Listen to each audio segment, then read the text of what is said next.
I discovered my fiancée wasn't a wealthy heiress like she claimed. She was drowning in debt and planning to use my credit to pay it off. I exposed her lie during the wedding toast. Her rich parents in the front row were actually hired actors. Original post. I, 33 male, proposed to my fiancée, 29, 9 months ago. We've been dating for about 18 months before that. Met her at a charity gala my company sponsored. She was wearing this designer dress. Talked about her family's real estate portfolio. Mentioned growing up with a trust fund. The whole package. Early on, she insisted on keeping our finances separate. Said it was important for her independence. That her family taught her to maintain her own wealth. Made sense at the time. Respected that, actually. We split dates. She paid her way. Seemed like a modern, self-sufficient woman. The red flags started small. She'd occasionally ask to borrow my credit card for online shopping because hers was being replaced or fraud alert. Always paid me back immediately, though. Then there was the time her car payment supposedly didn't go through, and could I cover it? She Venmo'd me the money that same day. 3 weeks ago, we were applying for a mortgage together.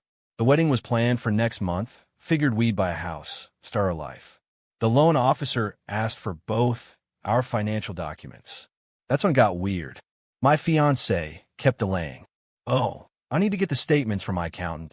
My trust documentation is at my parents' house. Can we just use your income? Mine is complicated with the trust structure. The loan officer wasn't having it. Needed full disclosure from both applicants. Finally, my fiancé broke down crying. Said she was embarrassed because she'd made some bad investments and her credit score had dropped. Nothing serious, just wanted to fix it before applying. That night, I couldn't sleep. Something fell off. Not just the mortgage thing, other little inconsistencies over the past 2 years. Her family estate that I'd never actually visited. Her parents who were always traveling abroad. The way she'd get vague about her job as a consultant. I did something I'm not proud of. Used one of those background check websites. Cost me $50. The report came back 2 days later. My fiancé's credit score, 580. Multiple collection accounts. Over $89,000 in credit card debt. A repossessed car from 3 years ago. Student loans in default totaling $45,000. And a civil judgment against her for $12,000 from a landlord. There was no trust fund. No real estate portfolio. Her parents weren't wealthy investors. I sat in my car in the office parking lot reading this for an hour. My hand was shaking. That evening, I pretended everything was normal. Made dinner, asked about her day. She rambled about some consulting project that I was now certain didn't exist. Hey, quick question, I said casually. For the mortgage stuff, what's your actual credit score? She smiled. Around 720, I think. Maybe 710. Why? Just curious. Loan officer said they'd need at least 680. Oh, I'm fine then. She lied directly to my face. Smiled while doing it. The next day, I called the loan officer privately. If I'm the only one on the mortgage, what do I qualify for? Given your income and credit score? Around $450,000. More than enough for what you're looking at. And if I add someone with a 580 credit score and significant debt, pause. That would severely impact the terms. Higher interest rate, lower approval amount. What? Just checking something. I started digging deeper. Found an old email from her to her friend that she'd left open on our shared iPad. Subject line, the plan. Once we're married, I'll add myself to his cards. He makes $140,000 and has an 810 credit score. I can transfer my balances, pay everything off over time. He'll never even notice the debt if I'm smart about it. And with his income on paper, I can finally get approved for things. My stomach dropped. She wasn't marrying me. She was marrying my credit score. I screenshot everything. The background check, the email, saved it all to a secure cloud drive. Then I made a decision that probably makes me a bad person. I was going to let the wedding happen, and I was going to expose everything during the toast. Update 1, the wedding. The wedding was last Saturday. $45,000 affair, which I paid for. She'd insisted her parents wanted to contribute, but had liquidity issues with some investments. Should have known then. Her parents were there. Front row. Smiling, dressed expensively. I'd met them exactly 4 times in 2 years. Always at restaurants she chose, always brief. They talk about the business and properties, but stay vague on specifics. Friday night, I couldn't help myself. I approached the man claiming to be her father at the rehearsal dinner.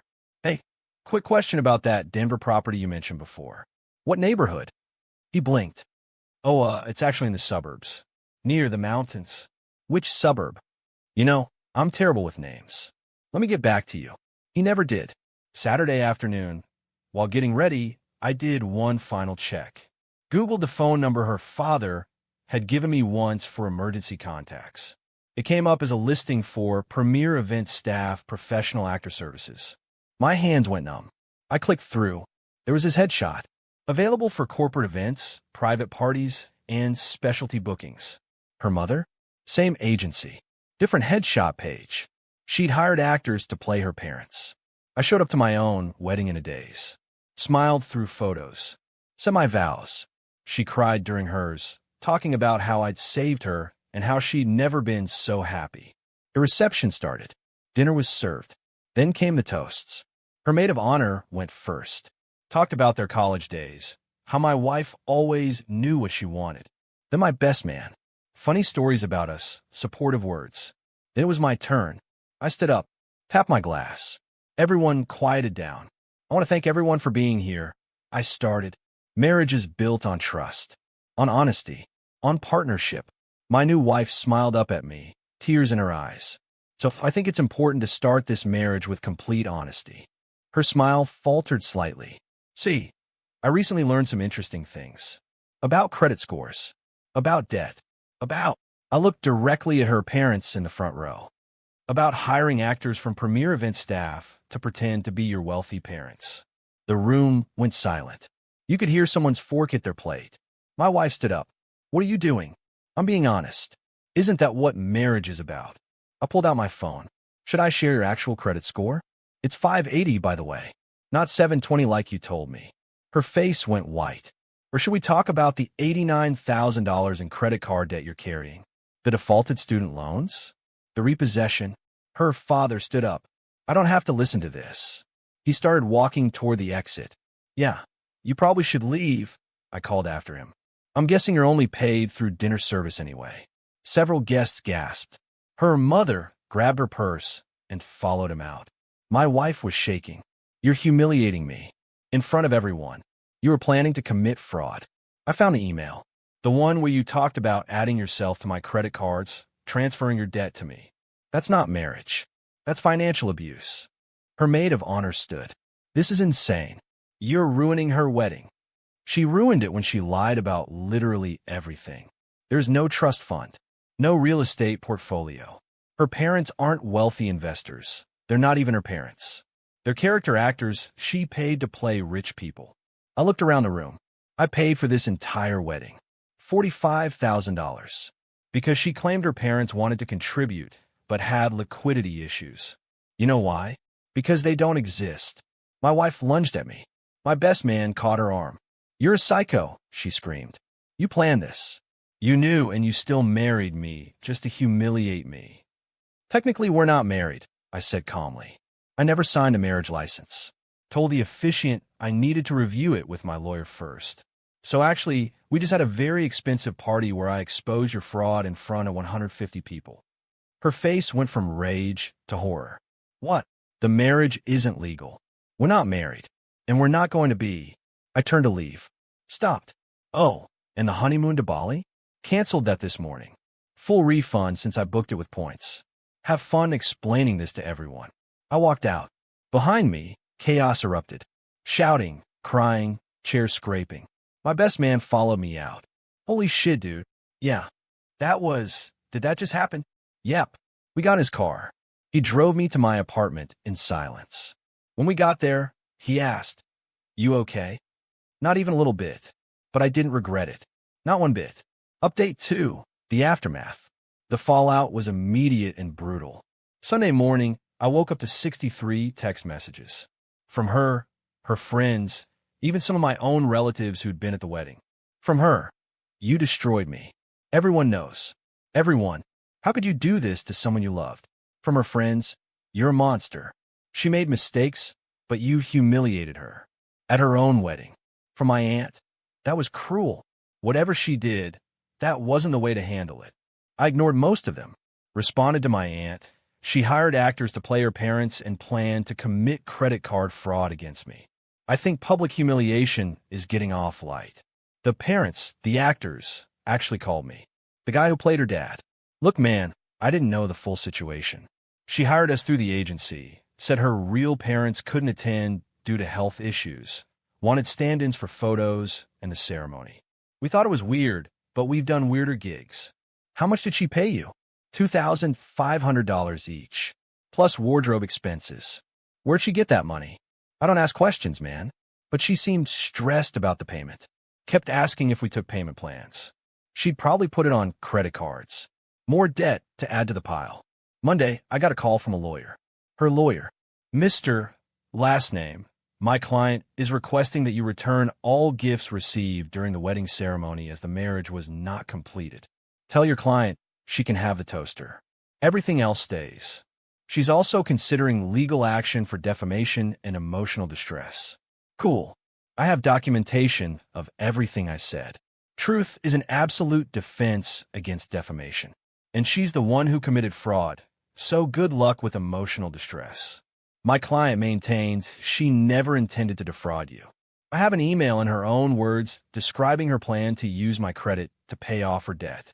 Want me to send it to you? Or should I send it directly to the police for the fraud investigation? Long pause. Let me speak with my client. Never heard from that lawyer again. Tuesday, my fiancée, or whatever she was now, showed up at my apartment. Building security called me. "Sir, there's a woman here claiming to be your wife. She's demanding to come up. She's not my wife. We're not married. Please ask her to leave." She's refusing. She's causing a scene in the lobby. I sighed. Call the police if she doesn't leave in 5 minutes. She left in 4 minutes. But not before leaving a note with security. The note: "I know I messed up, but you destroyed my life. I lost my job. They saw the Facebook posts. My apartment is evicting me. I have nowhere to go. Please just talk to me. Help me." I threw the note away. Wednesday, I got a call from her real mother. Not the actress, her actual biological mother who lived 2 states away and definitely wasn't wealthy. "I just heard what happened. I'm mortified. I had no idea she was doing any of this." "You didn't know she hired actors to pretend to be you?" "No. I haven't spoken to her in almost a year. We had a falling out over money. She kept asking me to co-sign loans, and when I refused, she cut me off." "Did you know about her debt?" "I knew it was bad. But $89,000? Jesus. I tried to warn her years ago. She's always lived beyond her means. Designer clothes, fancy dinners. I told her it would catch up. Well, it did. I'm sorry you got caught in her mess. For what it's worth, I think what you did was harsh, but she needed to face consequences.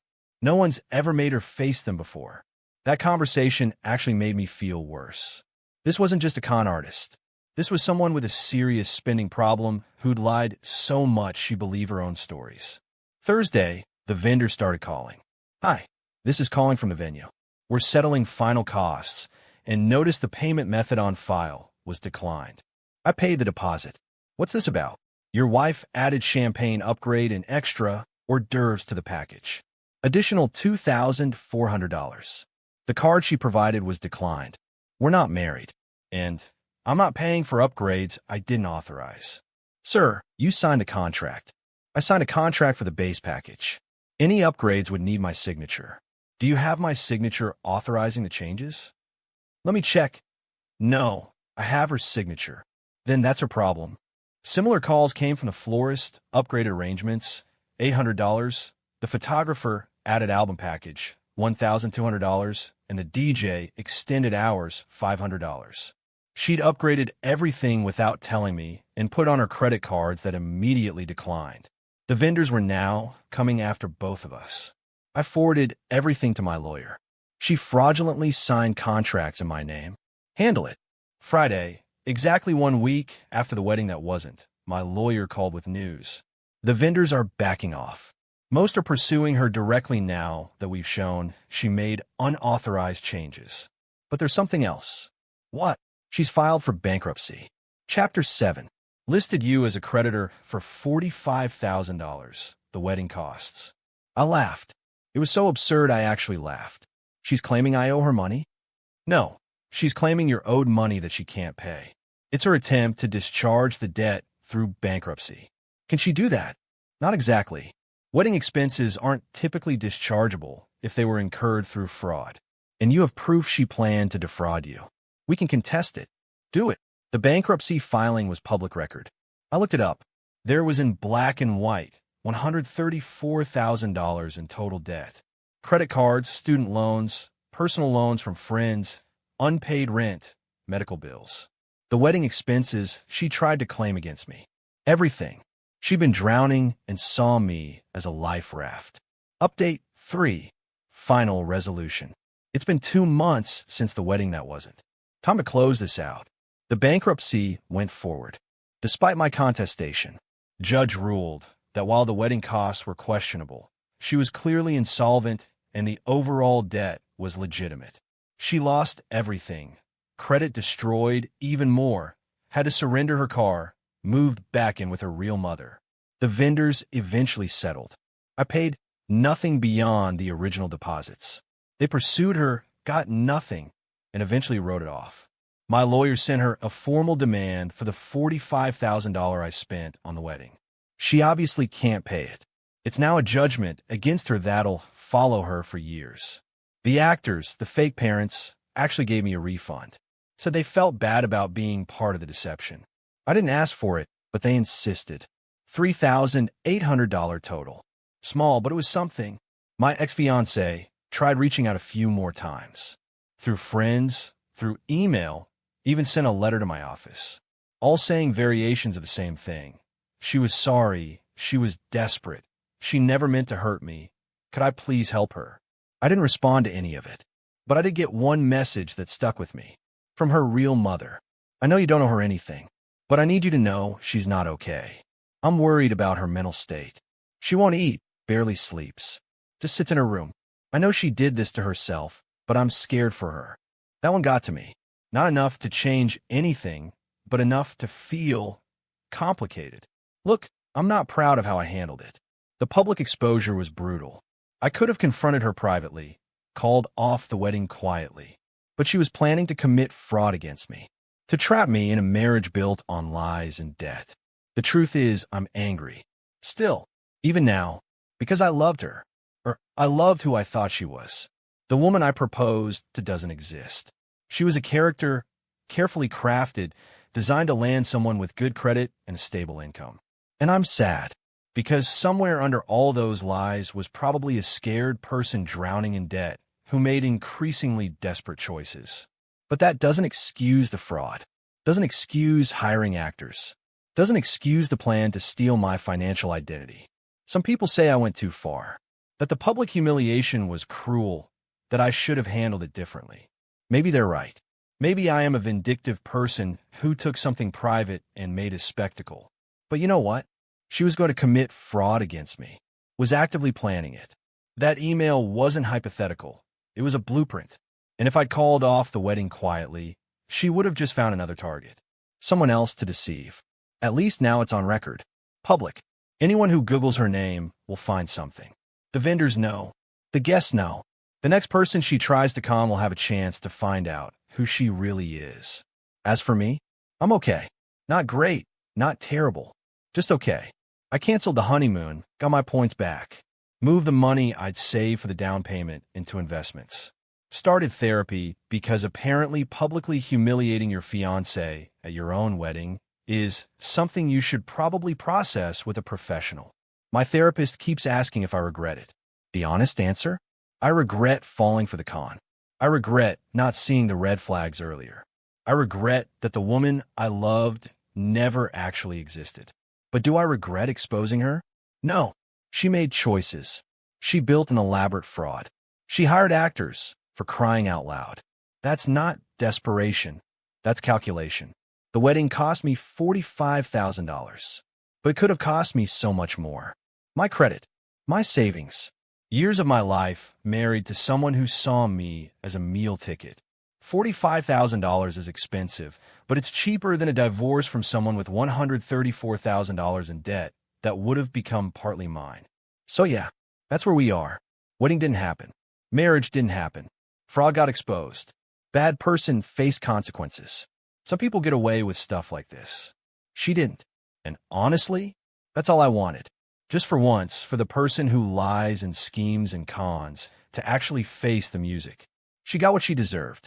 And I got out before she could destroy my financial life. That's the end of it. I'm moving on. She's in bankruptcy. The actors are probably at someone else's wedding. And somewhere out, there is hopefully a person who'll Google her name before they fall for the same con. That's my story. Wedding that wasn't. Marriage that wasn't. And a very expensive lesson in verifying who people actually are before you give them access to your life. Stay careful out there.